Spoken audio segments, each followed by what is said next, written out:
Sensus Ekonomi 2026 mulai dicanangkan di Yogyakarta. Badan Pusat Statistik berharap masyarakat bisa menyampaikan kondisi yang jujur dan tidak menolak kehadiran petugas sensus.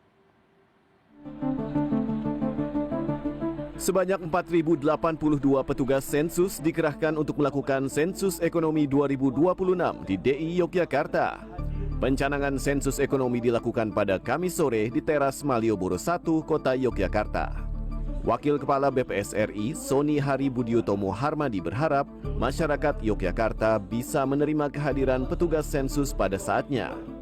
Masyarakat juga diminta untuk menyampaikan data secara jujur dan akan dijamin kerahasiaannya.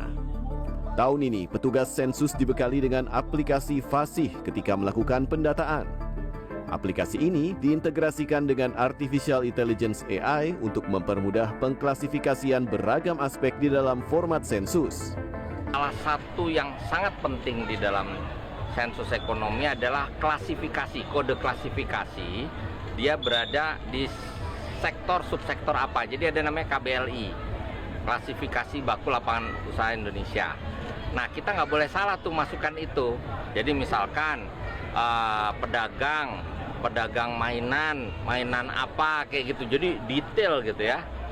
Industri manufaktur 2 digit. Tapi terus kemudian setelah industri manufaktur ada industri manufaktur kimianya kimia dasar atau itu semua nggak boleh salah. Ini berharap jujur karena dengan data yang salah, karena tidak jujur, akibatnya pemerintah daerah salah di dalam mengambil keputusan. Karena keputusan yang berkualitas berawal dari data yang berkualitas. Wali Kota Yogyakarta, Hasto Wardoyo, mengajak masyarakat untuk proaktif mendukung kelancaran sensus ekonomi 2026. Sebab hasil sensus bisa menjadi katalis bagi pemerintah untuk menentukan kebijakan. Menghimbau kepada seluruh warga untuk terbuka karena tadi sudah disampaikan Pak Sony bahwa data pun dirahasiakan, jadi jangan khawatir nanti data itu akan bocor, itu sudah ditanggung full oleh BPS, sehingga jangan khawatir dan data yang tepat akan membuat kebijakan tepat. Dan ini BPS kan menyelenggarakan sensus ya, ini cukup serius dan momentumnya kan 5 tahun atau 10 tahun sekali. Jadi kalau ini sampai batal kan terus mengulangnya 10 tahun, itu sayang. Sedangkan data ini data mikro, artinya betul-betul by name by address itu terekam dengan baik.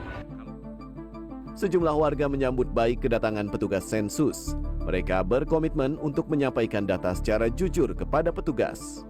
Saya kira untuk sensus itu kan berkala ya, secara berkala oleh pemerintah yang dilaksanakan. Untuk kedepannya kan bisa untuk mempertimbangkan apa tingkat perekonomian ini sudah maju atau belum, bisa ditinjau dari sensus ekonomi yang berkala itu. Berarti setiap ada sensus Bapak selalu kooperatif ya Pak ya? Iya, setiap kali ada sensus kami juga sudah memberikan informasi yang apa adanya. Petugas sensus mulai diterjunkan untuk pendataan door-to-door sejak 15 Juni 2026 hingga 31 Agustus 2026. Cakupan sensus yakni berbagai jenis usaha, mulai dari UMKM, usaha rumahan, usaha daring, hingga perusahaan besar. Tim Liputan CNN Indonesia, Yogyakarta.